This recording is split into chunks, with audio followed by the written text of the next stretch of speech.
Hi guys, and welcome back to my channel. I hope that your day is going incredible as per usual. My day is going all right. Honestly, I've been feeling a lot of YouTubers block this weekend, but that's okay because we're gonna power through this video anyway, and I'm gonna get this message out. So I want to discuss today the topic of internalizers versus externalizers.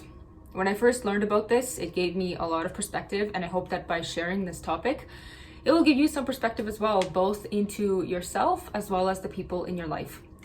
So without further ado, let's get into the difference between internalizers and externalizers. Essentially, being an internalizer or being an externalizer is a different way of interacting with the world and also of dealing with anxiety and depression to some extent. Internalizers are people who have an internal locus of control. So they believe that they are in control of whatever happens in their lives, and it's generally the result of their own actions, behaviors, attitudes, even their personality.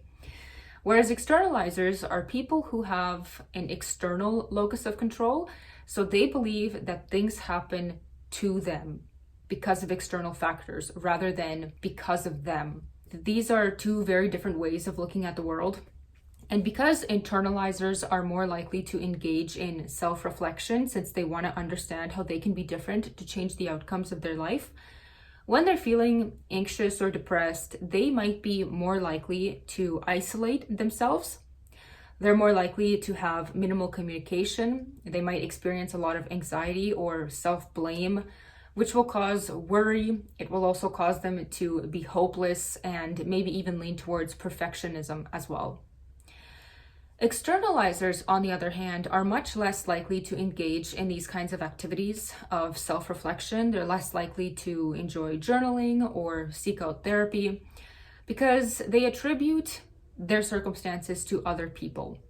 Externalizers are also generally more spontaneous in their emotional reactions, and their emotional reactions are more visible. So they kind of physically manifest their emotions. They have more of an open, confrontational, sometimes even aggressive way of expressing their feelings. Because of this, externalizers sometimes cause harm to the people around them without necessarily recognizing the extent of the harm that they're causing.